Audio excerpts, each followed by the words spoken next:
आज के मेहमान। अथ स्वागतम् शुभ स्वागतम् अथ स्वागतम् शुभ स्वागतम् आनन्द मङ्गल मङ्गलम् आनन्द मङ्गल मङ्गलम् हितप्रियं भारत भारतम् हितप्रियं भारत भारतम् स्वागतम् शुभ स्वागतम् अथ स्वागतम् शुभ स्वागतम्। दोस्तों नमस्कार। आज के मेहमान कार्यक्रम में आज आपकी मुलाकात करवाते हैं सुप्रसिद्ध गायिका अनामिका सिंह से। इनसे बातचीत की है अमरकांत दुबे ने। तो आइए शुरू करते हैं ये सिलसिला बातचीत का। और हम बता ही चुके हैं आज की हमारी मेहमान हैं सुप्रसिद्ध गायिका डॉक्टर अनामिका सिंह। दोस्तों नमस्ते, मैं हूं अमरकांत और आज के मेहमान प्रोग्राम में आज एक ऐसी मेहमान को मैंने आमंत्रित किया है जिनके बारे में ये तय करना बड़ा मुश्किल है कि वो सुरीली ज्यादा हैं कि खूबसूरत ज्यादा हैं। अब वो खूबसूरती के बारे में मैं आपको रेडियो पे बता नहीं सकता, उनके सुरीलेपन का एहसास आपको उनसे बातचीत सुनने के बाद समझ में हो जाएगा। तो ज्यादा कुछ नहीं कहता हूं, सिर्फ ये कहता हूं डॉक्टर अनामिका सिंह जी, बहुत बहुत स्वागत है आपका विविध भारती के स्टूडियो में। जी बहुत बहुत धन्यवाद और मेरे सभी श्रोताओं को मेरा प्यार भरा नमस्कार। अब जैसे कि मैंने कहा कि ये तय कर पाना बड़ा मुश्किल है कि आप सुरीली ज्यादा हैं कि खूबसूरत ज्यादा हैं। तो पहले तो श्रोताओं को ये बता दीजिए कि जो आपने डॉक्टरेट हासिल की है जी वो गानों में ही की है। जी जी तो जाहिर सी बात है कि जो सुर हैं वो किस हद तक आपसे उनको मोहब्बत है या आपको उन सुरों से मोहब्बत है, ये तो जाहिर हो ही गया है। अब ये तो ज्यादा श्रोता ही बता पाएंगे। जी बिल्कुल, तो ये उन पर ही छोड़ देते हैं। जी तो इसी के बारे में बताइए ना, पहले आप कहाँ से हैं? और मैं अमेठी की हूँ, मेरा जन्म सुल्तानपुर में हुआ। गानों का जो शौक है जी अब जाहिर सी बात है आप इतनी मीठा बोलती हैं तो निश्चित रूप से बचपन में ही आपने तय कर लिया होगा। तो ये आपको कब एहसास हुआ कि आपको गाना गाना है, या आपसे किसी ने कहा कि आप गाइए, या आपके परिवार में गाने का कोई चलन था या कोई ऐसी परंपरा थी? जी बचपन से तो ऐसा कुछ नहीं था ना। मैंने कभी सोचा था कि मैं कभी गाऊंगी और अपना कैरियर ही इसमें बनाना चाहूंगी। अच्छा। मैं तो हाई स्कूल तक मैंने साइंस साइड लिया और मेरे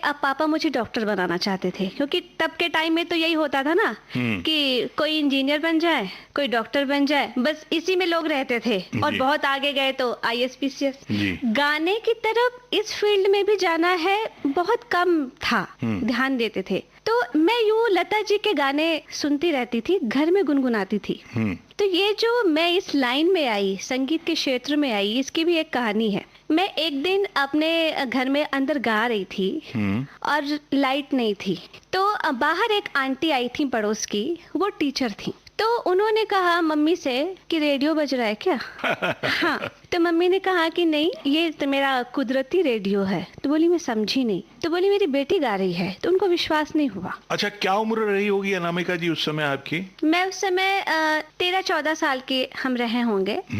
और उन्होंने कहा मम्मी से कि उसको बाहर बुलाइए। तो मैं बाहर आई तो उन्होंने बोला कि बेटा फिर से वही गाना गाओ जो तुम गा रही थी। तो मैंने गाया, फिर मैं अंदर चली गई। फिर उन्होंने कहा कि आपकी बेटी गाती है और इसको सीखने के लिए भेजिए, क्योंकि वो टीचर थी। उन्होंने कहा कि म्यूजिक टीचर हो जाएगी। वो अपने तक सोची म्यूजिक टीचर हो जाएगी, और म्यूजिक टीचर कब मिलते हैं? तो 2 महीने गर्मियों की छुट्टियां होती थी पढ़ाई के बाद। तो मम्मी ने कहा कि ठीक है, दिन भर घर में परेशान करती है मुझे, जाएगी 2 महीना उधर ही कुछ टाइम पास करेगी। तो मैं यूं खाली टाइम पास करने, आप कह सकते हैं, मैं सीखने जाने लगी। और जब 2 महीना बीत गया तो फिर मेरे स्कूल जाना था, फिर स्कूल की इतनी पढ़ाई, तो फिर मैंने कहा कि अब मैं सीख नहीं पाऊंगी, क्योंकि टाइम ही नहीं होता था। तो फिर लेकिन जहाँ मैं सीखने जाती थी उन लोगों ने कहा कि नहीं, आप अपनी बेटी को सिखाइए और इसके अंदर कुछ है, ये कुछ कर सकती है। तो फिर वो मैंने सीखना जारी रखा और धीरे धीरे करके मैं आज यहाँ तक हूँ। वो गाना याद है आपको जो आप गुनगुना रही थी उस समय? हाँ। तो गुनगुनाइए। मौसम है आशिकाना। क्यों ना एक बार वो गाना हो जाए। मौसम है आशिकाना, ऐ दिल कहीं से उनको ऐसे में ढूंढ लाना, ऐसे में ढूंढ लाना।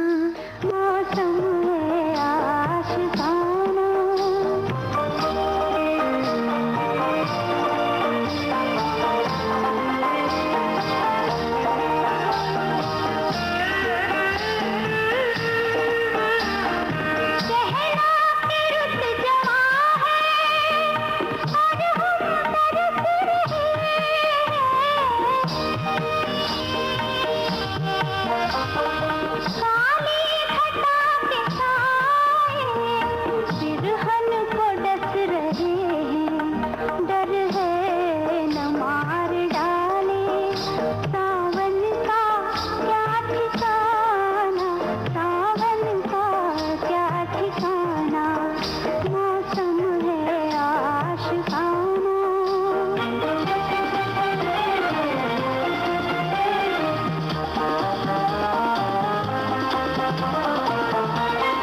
आखिर कोई कहाँ तक तन्हाइयों से खेले, दिन हो गए हैं जालिम, रातें हैं कातिलाना, रातें हैं कातिलाना, मौसम है आशिकाना।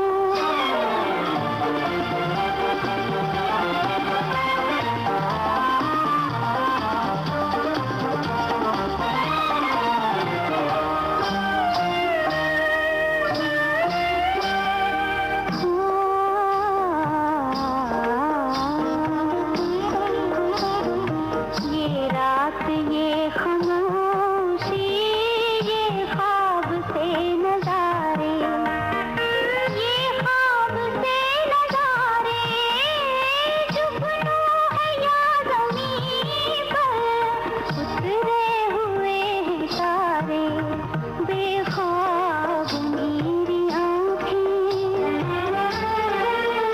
बेख्वाब मेरी आँखें, मदहोश है ज़माना, मदहोश है ज़माना, मौसम है आशिकाना, है दिल कहीं से उनको है। वो जो आपकी टीचर थी उन्होंने गलत नहीं बोला था, उनको जो गलत फहमी हुई थी जी कि रेडियो चल रहा है, विविध भारती पर कोई आवाज आ रही है, तो वो उन्होंने गलत नहीं बोला था। और हमारे जो श्रोता हैं उन्होंने भी सुनने के बाद अंदाज लगा लिया होगा कि आगे उन्हें और क्या क्या बहुत कुछ अच्छा सुनने के लिए मिलने वाला है। जी। तो ये जो फिर सिलसिला आपका म्यूजिक सीखने का था, हाँ। फिर ये आगे बढ़ गया मतलब, हाँ और आपने उसको परस्यू किया आगे, आप और हायर लेवल पे म्यूजिक को सीखा, हाँ और जी। फिर आपने तय किया कि आप इस फील्ड में जाएंगी। नहीं, वो सीखते सीखते ही मेरी कैसेट भी आ गई। मेरी पहली कैसेट आई थी सुन अरज महारानी देवी गीत की।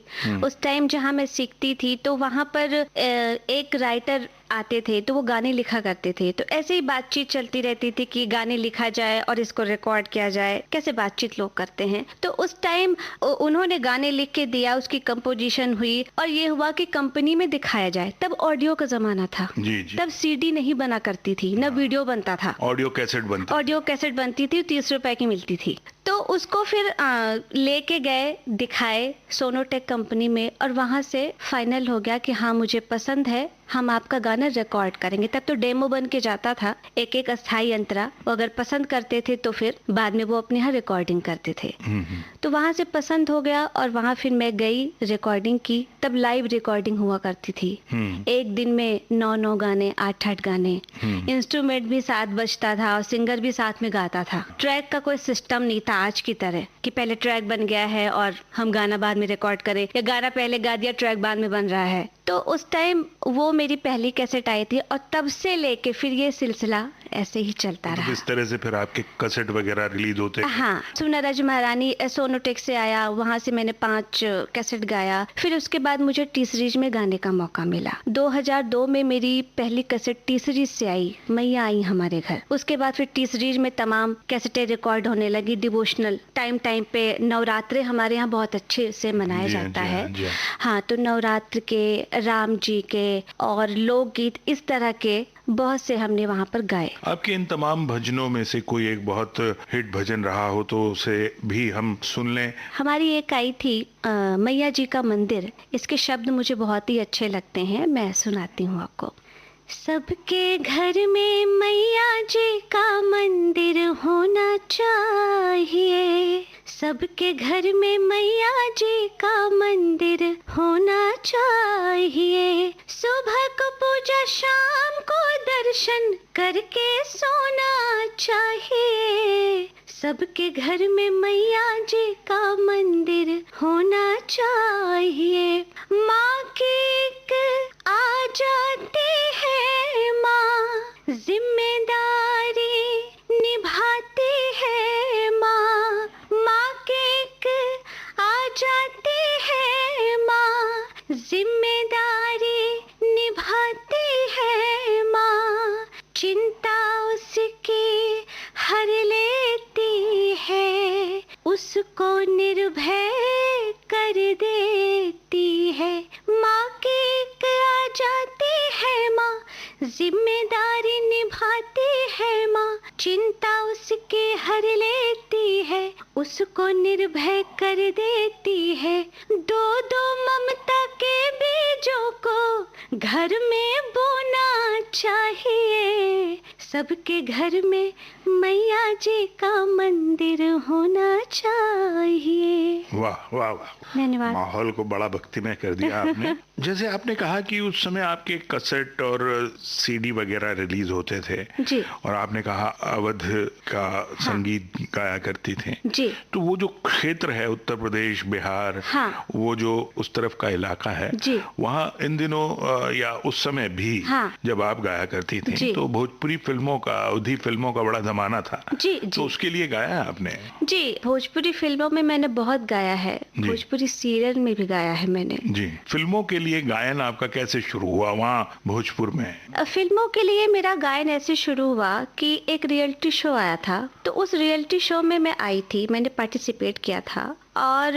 उस रियलिटी शो के बाद मुझे भोजपुरी फिल्मों में और सीरियल में गाने का बहुत मौका मिला। तो इस तरह से, क्योंकि हम भोजपुरी बोल नहीं पाते, लेकिन वो रियलिटी शो के नाते मुझे उसमें काम ज्यादा मिला, तो मैंने वो भी गाया। तो जब आपको भोजपुरी नहीं आती थी हाँ, तो किस तरह से मैनेज किया? भोजपुरी देखिए, सिंगर अलग अलग लैंग्वेज के गा लेता है, लेकिन अभी बोलने को कह दीजिए तो शायद मैं उतने अच्छे से नहीं बोल पाऊंगी। और भोजपुरी और अवधी में बहुत ज्यादा फर्क नहीं है। अच्छा, तो ये जो फिल्मों के लिए गाना गाया, तो क्या इसमें भी आपने डिवोशनल गाने ज्यादा गाए या हीरोइंस वगैरह के नहीं लिए नहीं, वो ये- तो प्लेबैक होता है, उसमें तो डिवोशनल, तो अगर कोई फिल्म ऐसी है डिवोशनल तो एक आध गाना निकला, कभी कोई सीन ऐसा रहा कि मंदिर जा रहे हैं या कोई मानता मनौती है, नहीं तो बाकी तो अलग अलग थीम रहती है फिल्मों में, उस टाइप के गाने रहते तो हैं। ऐसा कोई गाना, भोजपुरी गाना जो आपको लगता है कि जो उस जमाने में बहुत हिट हुआ है, जो आज भी लोग गुनगुनाते हैं, ऐसा कोई गाना अगर आपको याद हो जी। और आप अभी गा सकें?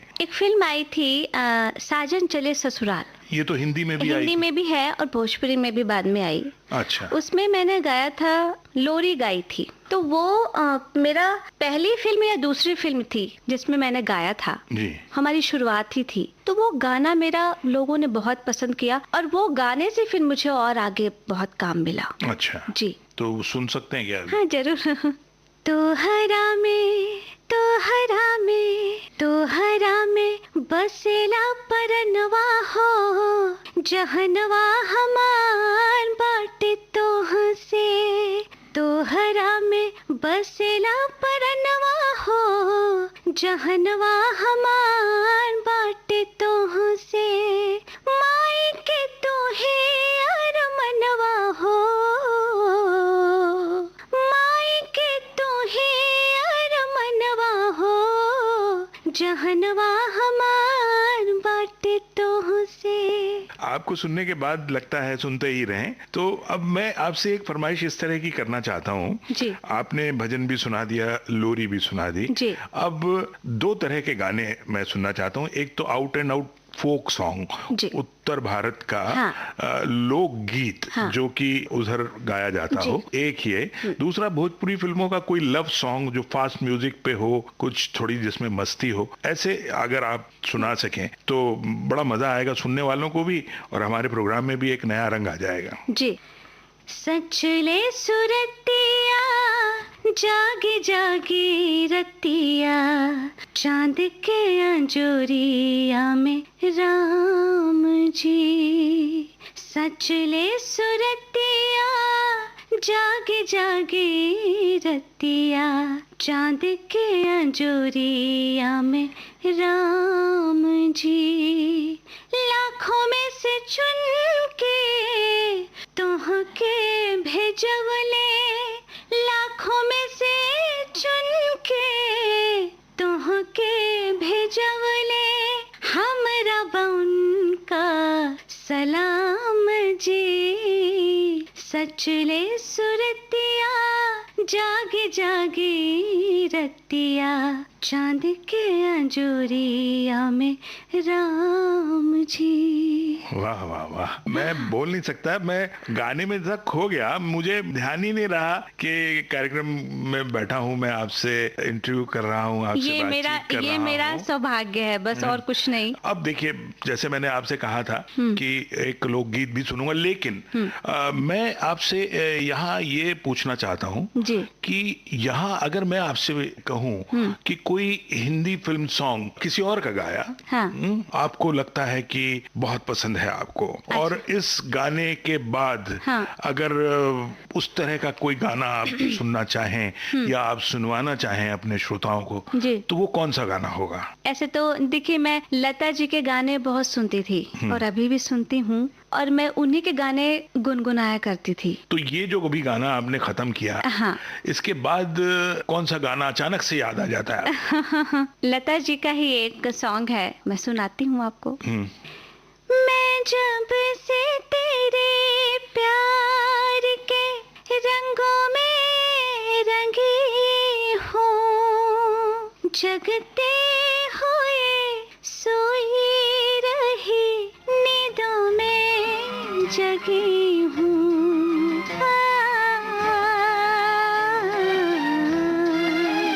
अखियों के झरोखों से मैंने देखा जो सांवरे, अखियों के झरोखों से मैंने देखा जो सांवरे, तुम दूर नजर आए, बड़ी दूर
आपने बताया कि आप भोजपुरी फिल्मों में आपने काफी गाया, तो वहाँ से भोजपुरी से फिर मुंबई का जो सफर है उसके बारे में, जब वहाँ आप गाती रही तो अब नहीं, सोचती होंगी भोजपुरी आप? फिल्मों में गाया, पर गाया मुंबई में ही, क्योंकि जितनी भी रिकॉर्डिंग्स हुई वो मुंबई के स्टूडियो में ही हुई। हाँ, नहीं वो तो ठीक है, हाँ। लेकिन उसका जो दायरा था हाँ, हाँ। वो तो नॉर्थ का ही था, पूरा उत्तर जी जी, प्रदेश, भोजपुरी बिहार। गाया, मैथिली में गाया और नागपुरी में गाया। तो ये अलग अलग जो भाषाएं हैं, जैसे आपने कहा कि एक सिंगर हर तरह की भाषा गा लेता है, और वो हम भी जानते हैं कि हमारे तमाम जितने बड़े बड़े सिंगर हैं उन्होंने कई कई भाषाओं में जी, गाने गाए हैं, जी। साउथ की भाषाओं में भी गाए जी। हैं। तो कलाकार के लिए कोई भी सीमा उसको रोक नहीं सकती अपनी कला को लोगों तक पहुंचाने से। जी। तो आप मुझे ये बताइए कि जैसे कि आपके पिताजी ने आपको डॉक्टर बनने के लिए सोचा था कि आपको जी। डॉक्टर बनाएंगे, जी। लेकिन आपका जो झुकाव है धीरे धीरे गानों की तरफ होता चला गया। जी। तो जैसे मैंने अभी कहा कि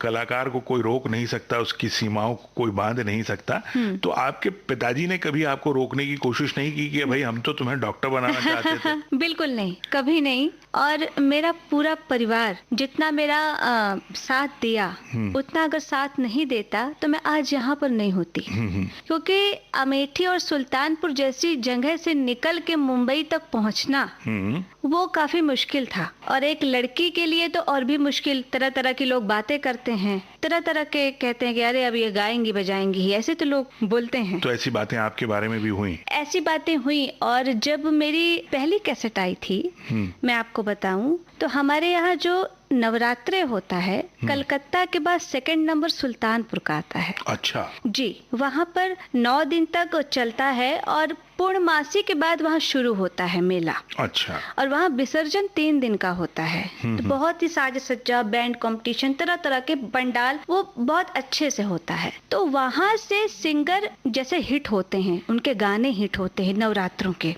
तो क्या होता है कि जो जहाँ का रहता है वहाँ उसको लोग थोड़ा ऐसे ही समझते हैं, अरे इनकी कैसेट क्यों लेना, घर का जोगी जोगड़ा, हाँ। आन गांव का सिद्ध, फला की लो ना, उनका प्रोग्राम कराएंगे। हाँ। तो इस तरह की बातें होती थी। तो मेरी जब पहली कैसेट आई थी, तो जो हमारे यहाँ के जो सुल्तानपुर में जो कैसेट जहाँ बिकती थी, तो वहाँ जब लोग कैसेट लेने आते थे नवरात्र में, तो उसने दुकानदार ने कहा कि भैया इसको ले लो, अपने यहाँ की बच्ची है।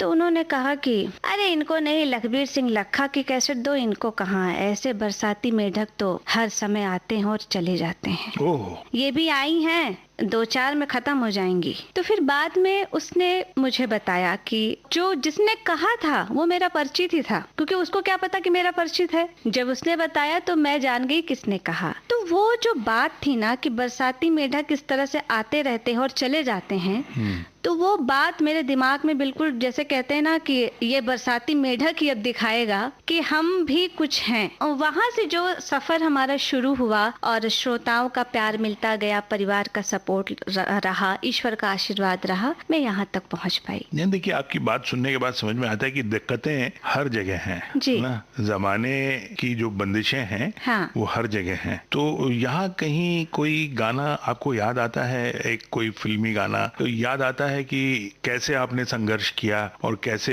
वो सफर जो है तय किया आपने, कहाँ आपने भजन, छोटे छोटे जगहों पर भजन गा के, कैसेट गा के वो सफर तय करते करते आज हिंदी फिल्मों के इतनी बड़ी दुनिया में आप आ गई। तो ये जो संघर्ष का समय था, उस दौर का कोई गाना याद आता है? तब तो मैंने तो वैसे कुछ नहीं गाया था, मतलब खुद से नहीं गाया था। मैं लता जी के, आशा जी के, इन्हीं लोग के गाने सुन सुन के गाया करती थी। पर जो उस समय का हमारा स्ट्रगल था, जैसे किसी का प्रोग्राम हो रहा है तो वहाँ जाती थी, जैसे किसी परिचित का है तो हाँ बस एक गाना गाने का मौका मिल जाए, कैसे। तो वो जो एक एक गाना गाने का जो मौका मिलता था और जो एक अंदर की डर और एक अंदर की झिझक, वो धीरे धीरे फिर खत्म होती गई और फिर मैंने अलग मंच लेना शुरू कर दिया। तो वहाँ पे का कोई गाना जो हाँ। आपने कभी गाया हो जी, तो उसे गुनगुना दें, हम अपने श्रोताओं को भी सुनवा देंगे। तेरा मेरा प्यार अमर, फिर क्यों मुझको लगता है डर, तेरा मेरा प्यार अमर, फिर क्यों मुझको लगता है डर, मेरे जीवन साथी बता, दिल क्यों धड़के रह रहे कर, क्या कहा है चांद ने जिसको सुन के चांदनी हर लहर पे झूम के क्यों ये नाचने लगी।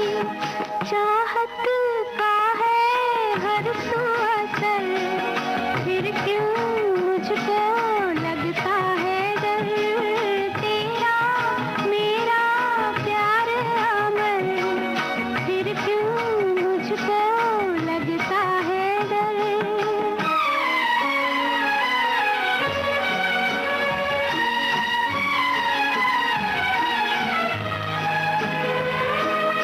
कह रहा है मेरा दिल अब ये रात ना ढले, खुशियों का ये सिलसिला ऐसे ही चला चले।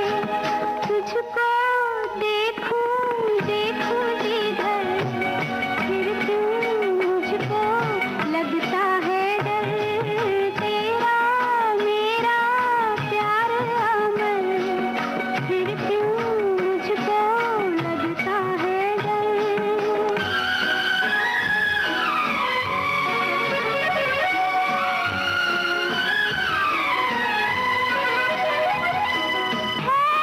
शबाब पर उमंग, हर खुशी जवान है।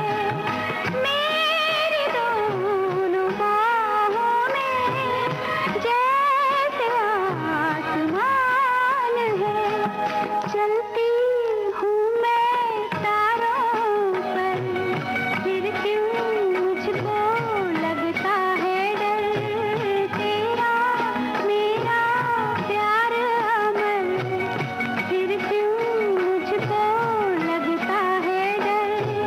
मेरे जीवन साथी बता, तू दिल धड़के। तो अनामिका जी, फिर ये जो बात आपको जो लगी थी जी कि बरसाती मेढक हैं, हाँ हाँ हाँ हाँ हाँ। ये जिद जो थी, जी इस जिद ने बहुत पॉजिटिव काम किया आपके लिए। जी बिल्कुल। उस समय आपने ये सोचा था कि आप हिंदी फिल्मों में जाएंगी, गाएंगी? नहीं बिल्कुल नहीं। तो फिर ये ख्याल आया कैसे आप? ये हमने नहीं सोचा था। तब तो मैंने आपको बताया कि तब तो सिर्फ इतना था कि मैं संगीत सीख लूंगी, थोड़ा बहुत गाना जान जाऊंगी तो म्यूजिक टीचर हो जाऊंगी, बस यही तक था। और घर वाले भी सोचते थे कि नौकरी मिल जाएगी, म्यूजिक टीचर बहुत कम मिलते हैं, तो सिखाएगी बच्चों को, नौकरी करेगी बस। लेकिन फिर सीखते ही सीखते जो फिर कैसेट में गाने का सिलसिला शुरू हुआ, उसके बाद फिर वीडियोस भी बनने लगे, फिर रियलिटी शो, फिर फिल्मों में गाना, सीरियल में गाना, फिर हिंदी फिल्मों तक पहुंचना। तो ये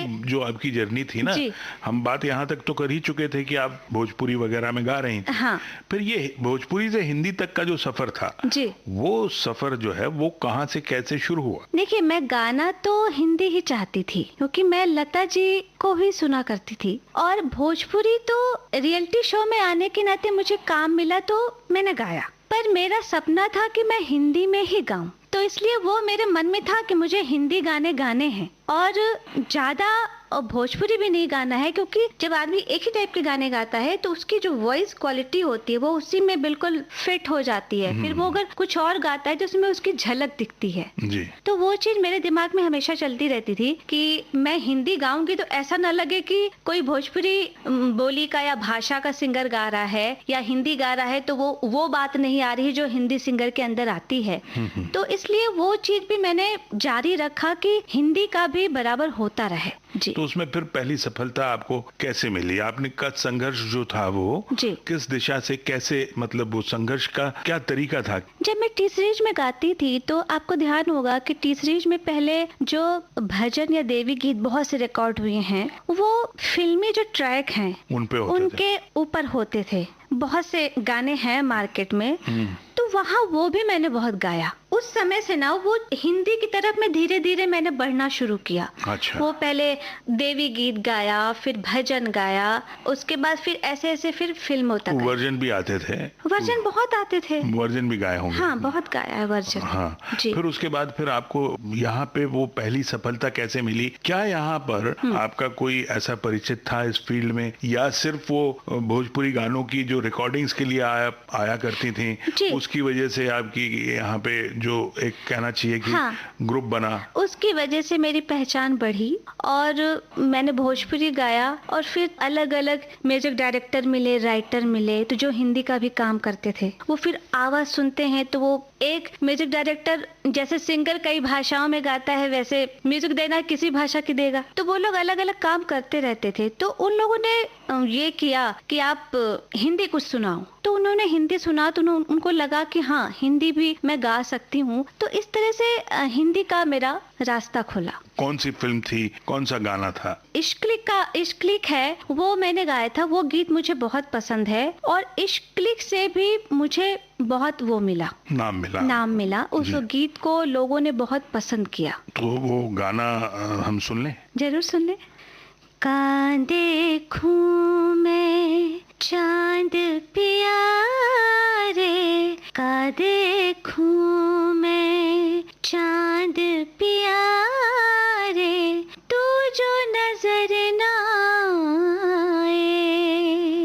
पूनम रैन अमावस लागे, पूनम रैन अमावस लागे, पल पल जी घबराए। का देखूं मैं चांद प्यारे, तू जो नजर ना आए। ये जो फिल्म थी इश्क क्लिक जी, ये जहाँ तक मुझे मालूम है अध्ययन सुमन की अध्ययन फिल्म थी? सुमन जी, अध्ययन सुमन और सारा लॉरेन। अच्छा, उनकी फिल्म थी। उनकी फिल्म है।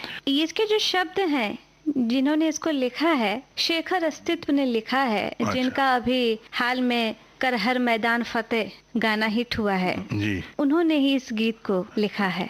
तो अनामिका जी, जी, ये शेखर अस्तित्व जी का जो ये गाना हिट हुआ है जी, ये यहाँ पर सुनते हुए आगे बढ़ते हैं। बिल्कुल बिल्कुल। और उसके बाद कुछ बातें करेंगे आपके मैदान फतेह करने की। पिघला दे जंजीरें,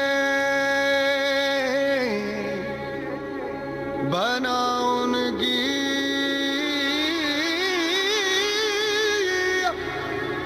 शमशीरें, कर हर मैदान फतेह बंदिया, कर हर मैदान फतेह।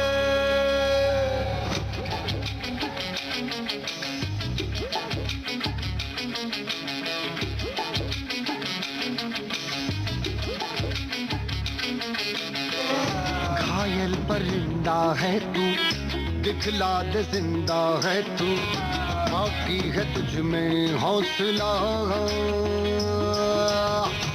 तेरे जुनू के आगे अंबर पनाहे मांगे, कर डाले तू जो फैसला। रूठी तकदीरें तो क्या, टूटी शमशीरें तो क्या, टूटी शमशीरों से ही हो। कर हर मैदान फतेह, कर हर मैदान फतेह, कर हर मैदान फतेह रे बंदिया, हर मैदान फतेह। कर हर मैदान फतेह, कर हर मैदान फतेह, कर हर मैदान फतेह रे बंदिया, हर मैदान फतेह।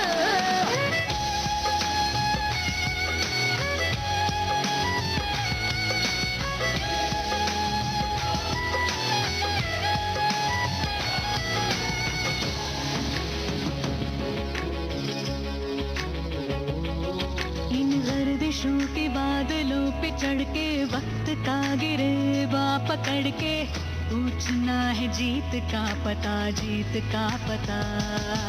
इन मुट्ठियों में चांद तारे भर के, आसमान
ये जिद आग होगी, फूंक देगी ना उम्मीदियां।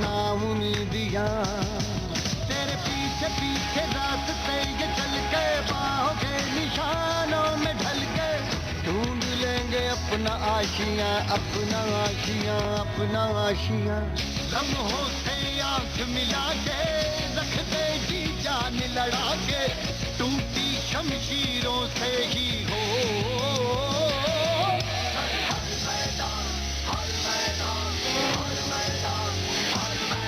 कर हर मैदान फतेह, कर हर मैदान फतेह, कर हर मैदान फतेह, बंदिया हर मैदान फतेह, कर हर मैदान फतेह, कर हर मैदान फतेह, कर हर मैदान फतेह, बंदिया हर मैदान फतेह, कर हर मैदान फतेह, कर हर मैदान फतेह, कर हर मैदान फतेह, बंदिया हर मैदान फतेह। दोस्तों, ये गाना कर हर मैदान फतेह जब आप सुन रहे थे, आपके साथ मैं भी सुन रहा था बैठे बैठे, और जैसे कि अनामिका जी ने बताया कि ये गाना लिखा शेखर अस्तित्व ने, और उन्हीं ने लिखा था इश्क क्लिक का गाना का देखूं मैं चांद प्यारे। आपने ये तो बताया ही नहीं मुझे कि ये जो का देखूं मैं चांद प्यारे, इसका संगीत किसने दिया था, क्योंकि इतना सुरीला गाना जी। उस संगीतकार का नाम तो जरूर हमें लेना चाहिए। जी, इसका संगीत दिया है अजय जायसवाल जी ने। जी, अजय जायसवाल जी का जो ये गाना अभी हमने सुना है, जी मतलब इससे पहले का देखूं मैं चांद प्यारे जो आपने जी। गुनगुनाया भी, जी तो इन्होंने जब इतना अच्छा मौका आपको दिया तो फिर आगे भी दिया होगा। जी। तो वो कोई और भी गाना उनका जो आपको लगता है कि सुनाना चाहिए? हाँ, एक शादी का सॉन्ग है, पिया है पधारे। धानी चुनरी पहनाओ, मुझको दुल्हन बनाओ, कुमकुम माथे लगाओ, चांद थाली में लाओ, कलियां रसता सवारे, अखियां नजरें उतारे, कलियां रसता सवारे, अखियां नजरें उतारे, मोरे पिया है पधारे, मोरे पिया है पधारे, मोरे पिया है पधारे, मोरे पिया है पधारे, मोरे पिया है पधारे। वाह वाह, क्या बात है, क्या बात है। ये सुनने के बाद पूरा शादी का माहौल आंखों के सामने आ जाता है। ये मतलब किस तरह से ये इस गाने के बारे में कैसे आपके दिमाग में आया, या आपको किसी ने इसके बोल सुनाए? हाँ, क्या था इस गाने के पीछे इस गाने की अगर मैं कहानी? बात करूं तो जैसे होता है ना कि किसी की कोई दिल में इच्छा रही हो और वो कह दे कि बस ये तुम्हें मिलने वाला है, तो वो पूरी हो जाए। बस इस गाने के साथ यही कहानी है। ये आपने ये सुना होगा, माटी रंगाओ चौक पुराओ, आज मोरे पिया घर आवेंगे। हाँ, ये भी एक विवाह गीत है। विवाह गीत है, बहुत ही अच्छा सॉन्ग है और मुझे बहुत अच्छा लगता है। कैलाश खेर जी का गाया है, जहाँ तक मुझे याद है। जी उन्होंने गाया है। और ये मैं सुना करती थी, एक सीरियल आता था, तो उस सीरियल में अक्सर ये गाना प्ले होता था, तो तब से ही मेरे दिमाग में था, काश इस तरह का गाना मैं भी कभी गाती तो कितना अच्छा होता। अजय जी से इस बारे में ऐसे एक बार बात हुई थी कि इस टाइप के गाने मुझे पसंद है, तो कुछ रहा होगा, उन्होंने इस टाइप की कंपोजिशन की और उन्होंने इस गाने के लिए मेरी आवाज को चुना। तो उन्होंने मुझे बोला कि ये ऐसे ऐसे गाना है और तुम इसको गा के देखो। तो फिर मैंने उसको गाया और वो उन्होंने ओके कर दिया कि ये गाना हम अब तुम ही से गवाएंगे। तो वो जो एक मन में इच्छा थी ना कि ये गाना मैं भी गाती, तो वो बिल्कुल ही मतलब पूरा हो गया। और ये गाना, इस गाने की ट्यून मुझे इतनी पसंद है, जैसे कहते हैं ना कि जब सिंगर को कोई ट्यून पसंद होती है तो उसको बहुत ही मन से वो चीजें बड़ी आसान हो जाती हैं। जी, वो गाना यहाँ बिल्कुल फिट बैठता है। लता जी का गाया गाना जो आप गुनगुना रही थी हमारे स्टूडियो में आने से पहले, याद आया आपको? आप क्या गुनगुना रही थी? मेरे हाथों में 9 चूड़ियां है। मेरे हाथों में 9 चूड़ियां हैं, जरा ठहरो सजन मजबूरियां हैं। मेरे हाथों में 9 चूड़ियां हैं, थोड़ा ठहरो सजन मजबूरियां हैं। मिलन होगा अभी इस रात की दूरियां हैं। मेरे हाथों में 9 चूड़ियां हैं, थोड़ा ठहरो सजन मजबूरियां हैं।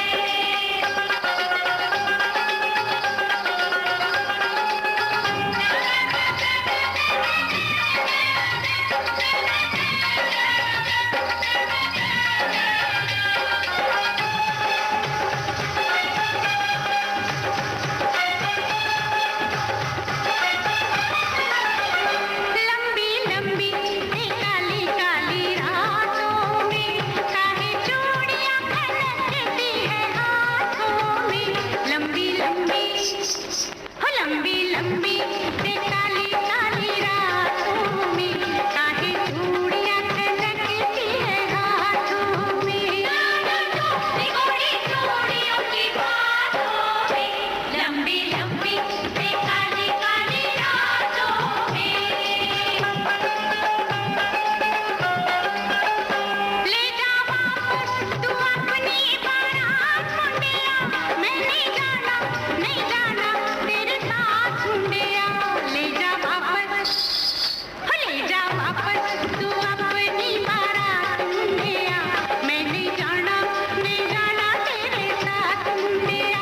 सताएगा सारी रात मुंडिया। ले जा वापस तू अपनी बारात मुंडिया, मैं नहीं जाना तेरे साथ मुंडिया।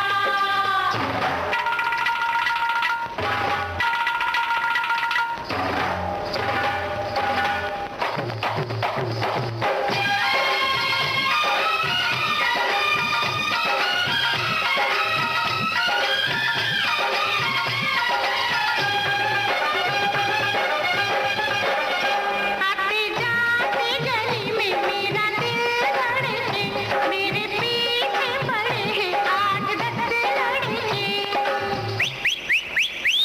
आते जाते गली में मेरा दिल धड़के, मेरे पीछे पड़े हैं 8-10 लड़के।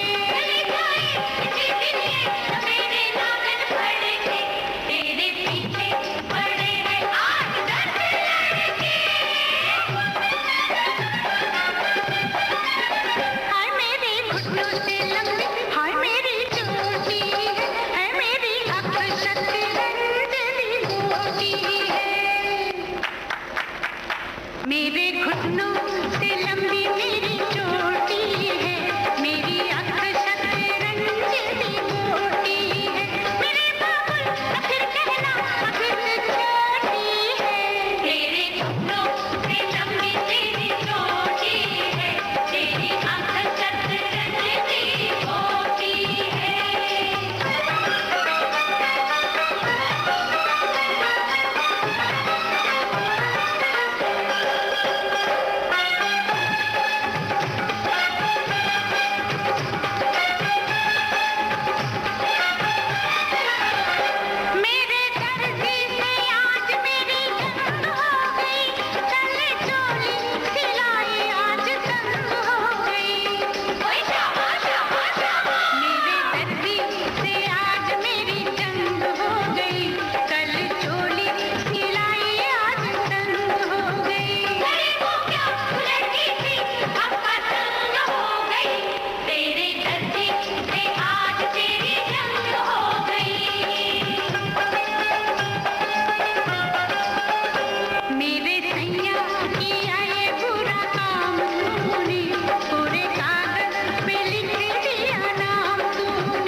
मेरे हाथों में 9 चूड़ियां जी। हैं, जरा ठहरो बलम मजबूरियां जी। हैं। इस गाने में जो एक शब्द था मजबूरियां, हाँ ये सुनने के बाद मेरे दिमाग में एक सवाल उठा है जी। कि पिया आपके पधार जी। गए, शादी आपकी हो गई, जी। फिर कोई मजबूरी तो नहीं खड़ी हुई आपकी शादीशुदा जिंदगी में, मतलब ससुराल की तरफ से कि भाई हाँ। ठीक है, आप जो अभी तक गाना गाती थी वो ठीक था, हाँ। लेकिन अब तो शादी हो गई, अब तो आपको घर संभालना होगा, हाँ। परिवार देखना होगा, पति को देखना होगा। हाँ। आपको जैसा सपोर्ट आपके माँ बाप ने किया, जी। वैसा सपोर्ट आपके सास ससुर और पति की तरफ से मिला? जी, आपने बहुत ही अच्छा सवाल किया है। और हमारी अरेंज मैरिज है, जी। पर शादी के पहले हमने अपने पति को बताया था कि देखिए मैं गाती हूँ और इसको मैं बंद नहीं करूंगी, मैं आगे भी गाना चाहती हूँ। तो उन्होंने कहा था मुझे कोई प्रॉब्लम नहीं है, क्योंकि वो भी म्यूजिक के बहुत शौकीन हैं, गजल सुनने के वो शौकीन हैं। तो बात ठीक है, हो गई।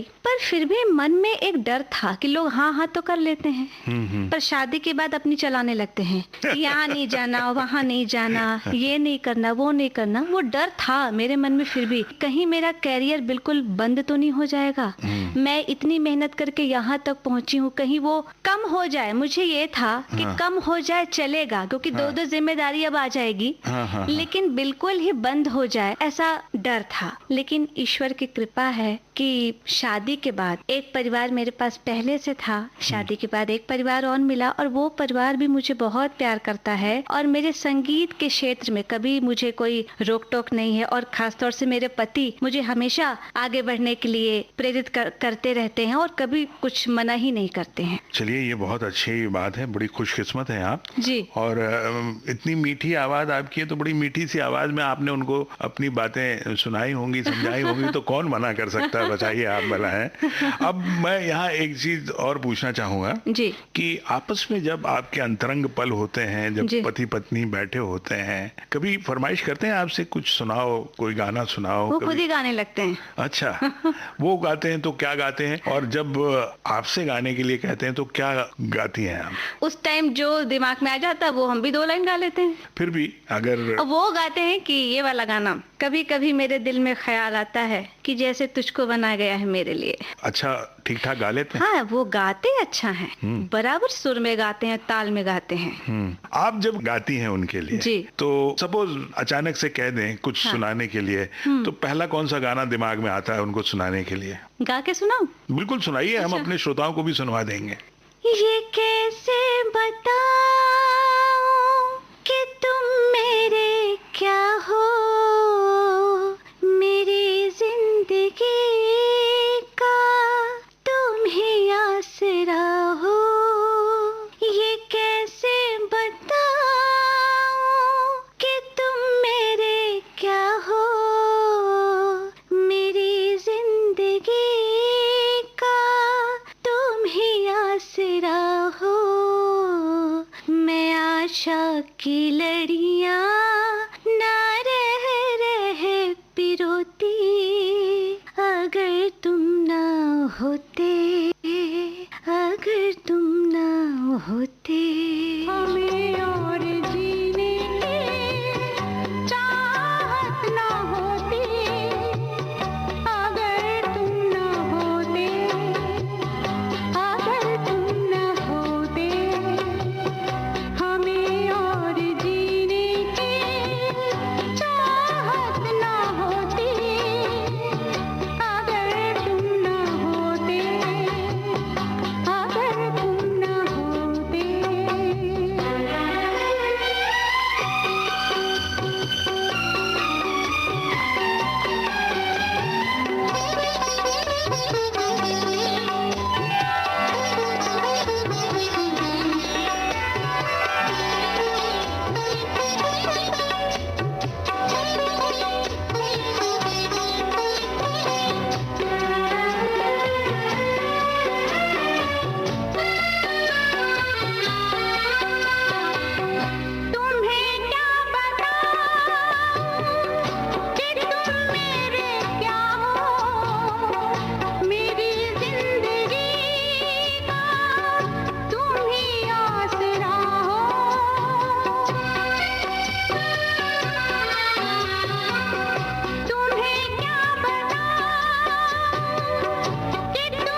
अगर तुम न होते, अगर तुम न होते और अगर आप विविध भारती में न आई होती जी। तो इतनी मीठी सुरीली आवाज को इतने करीब से बैठकर सुनने का मुझे मौका नहीं मिलता। इतने अच्छे अच्छे गाने। और अगर विविध भारती ने मुझे ये मौका ना दिया होता तो हम यहाँ कैसे आते?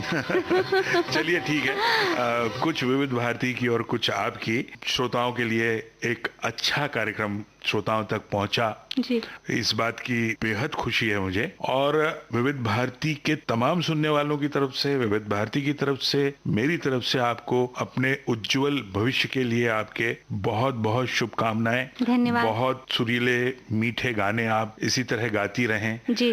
और फिर एक बार विविध भारती में आए, बहुत सी बातें करें, जी। बहुत से गाने हमें सुनवाएं। इसी उम्मीद, इसी भरोसे, इसी आग्रह के साथ हम आपसे आज यहीं लेते हैं विदा। नमस्कार। आप सभी का भी बहुत बहुत धन्यवाद और विविध भारती का भी बहुत धन्यवाद। मेरे श्रोताओं को मेरा प्यार भरा नमस्कार। फिर जरूर मिलेंगे।